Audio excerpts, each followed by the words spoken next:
I am filing this account voluntarily under Concord Administrative Code 7, subsection 14, which permits a registrar to append a personal record to any incident report that carries their certification stamp. The incident in question has already been logged, reviewed, and closed. Director Velaran accepted my summary without comment, which is the academic equivalent of a verdict. I append this account not to dispute that verdict, but because the form's final field, nature of error, registrar classification, asks for 12 words or fewer, and 12 words are not sufficient. I will use more. My name is Cale Ossie, Registrar 3rd, Exchange Cartography Division, Concord Academy of Applied Stellar Sciences, Outer Reach Campus. I have held this post for 11 years. I have processed, assessed, and co-graded more semester projects than I care to enumerate. I mention this not to establish authority, but to establish that I am not, as a general condition, the sort of registrar who laughs during student presentations. I laughed during this one. The student was Petra Vasic, human female, 22 standard years, enrolled on a 3-semester cartography exchange from the Terran Survey Cooperative. She was quiet in seminar, methodical in lab rotations, and entirely unremarkable in the way that serious students sometimes are. They do not perform competence, they simply demonstrate it, and the demonstration takes a moment to register. I did not know her well. None of us did. She ate in the East Refectory, ran her survey queries during off-peak hours, and asked clarifying questions in writing rather than aloud, which is a habit I have since come to regard as a warning sign. Her semester project was submitted under the working title, Preliminary Visual Confirmation of Candidate Object HR Vasic 1, Outer Oort Analog Band, Solar System. The catalog reference she appended for the candidate object was not a number from the Concord Deep Field Registry, or from the Velthun Common Survey, or from any of the 4 secondary catalogs used by this academy. It was a human reference. It traced back to a Terran scientific archive. The object's entry in that archive was flagged, status, unconfirmed. Search ongoing. Years elapsed since initial theoretical designation, 412. 412 years. I noticed this during the pre-presentation file review, and I made a note. Student has selected an object of uncertain existence for a semester project. Methodological risk, but not disqualifying. I did not look up the archive entry in any further detail. This was my first error. I now recognize it as the one that made all the others possible. The presentation was scheduled for the 3rd slot of a 12-slot afternoon session. By the 3rd slot, the room has usually settled into the ambient patience that characterizes academic review, not inattentive, but unhurried. Vasic came to the front, loaded her survey maps, and began.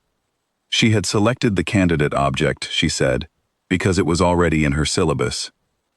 That line produced a sound from the room, a ripple of exhalation, the closest thing to polite amusement that a Concord academic review permits. An object in the syllabus, she meant, of Terran astrophysics, not ours, hers. She had been assigned to search for this particular thing before she ever enrolled here, as part of a continuous long baseline survey that the Terran Survey Cooperative had been running, in various forms, for the better part of 4 centuries.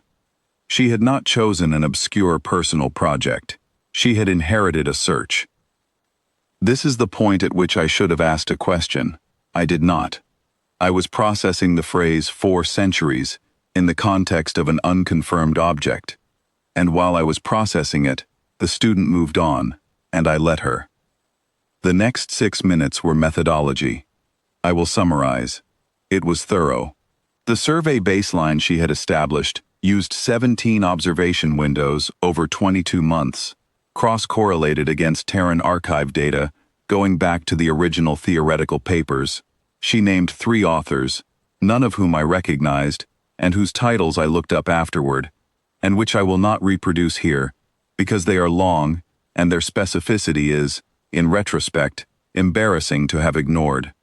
She had accounted for proper motion, parallax drift, infrared signature variance, and what she called the the selection effect problem, which turned out to be a concept her field had been arguing about for over a century, regarding why an object of this type would be systematically difficult to find using standard survey methods. Standard survey methods, she said, were what the Concord Registry used. This was not delivered as a rebuke. She was explaining her methodology. I filed it as a methodological note.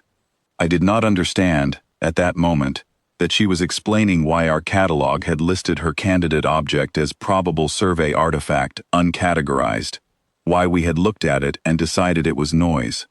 The mockery, when it came, was not cruel. I want to be clear about that.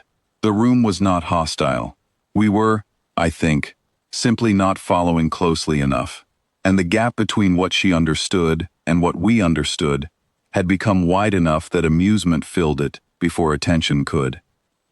One of my colleagues, Assessor Second Reltosa, leaned toward me during the display of the candidate object's proper motion trace, a slow, faint arc across 17 months of survey data, and said, very quietly, that it looked like a survey artifact.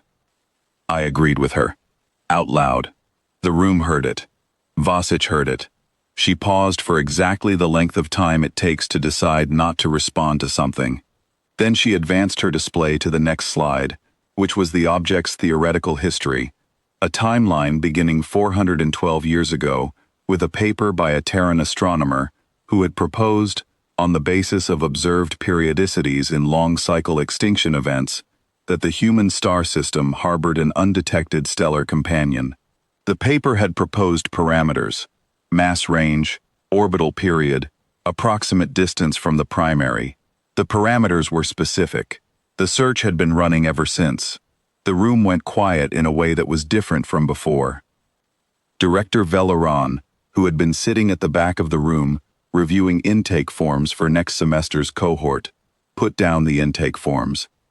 She asked Vasic to scroll back to the catalog header, the one with the Terran Archive designation, the one I had noted during file review and had not looked up further. Velleron looked at it for a long moment. Then she pulled up the Concord Deep Field Registry on the room's secondary display and ran a cross-reference against the object's coordinates. The registry returned 3 records for that region of sky. One listed the object as background source, low confidence. One listed it as proper motion candidate, below significance threshold. The third was our own Academy's field survey from 9 years ago, which had flagged it as probable survey artifact uncategorized and marked it as requiring no follow-up action. No follow-up action. The note had been written by someone in my division. I checked afterward. The someone was me. Velleron asked Vasic what the current confidence level was on the visual fix. Vasic said 91%, pending 2 additional observation windows. She said the Terran Survey Cooperative would send a formal confirmation request to the Concord Stellar Registry once those windows closed. She said the naming convention, per Terran practice, assigned her name to the object as the researcher who achieved first confirmed visual fix. She said this without particular inflection, the way one states a procedural fact. The room did not respond. There was nothing in the room's procedural vocabulary for this. I want to be precise about what had happened, because the incident log summarizes it in ways that feel inadequate. The humans had been looking for this object for 412 years. They had built the theory, identified the parameters, designed the search methods around the specific problem of why standard surveys would miss it, and then sent one of their cartography students here, to our academy, which had our own survey, which had looked at this object 9 years ago and decided it was noise, and the student had confirmed it in 22 months, using a methodology her civilization had been refining for 4 centuries, and she had not mentioned any of this, because it was her semester project, and she was doing what she had been assigned to do, and did not consider it remarkable. She considered it her syllabus. I wrote the incident report that afternoon. The summary was straightforward. The section I have been considering since is the final field. Nature of error, registrar classification. I typed, deleted, and retyped that field 4 times.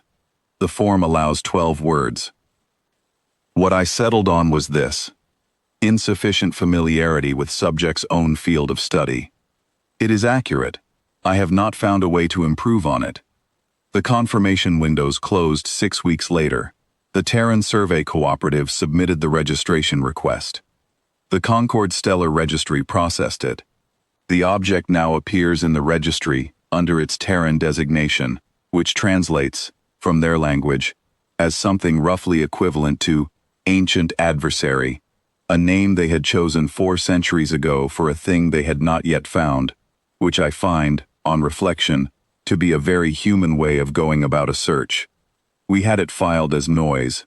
They had it named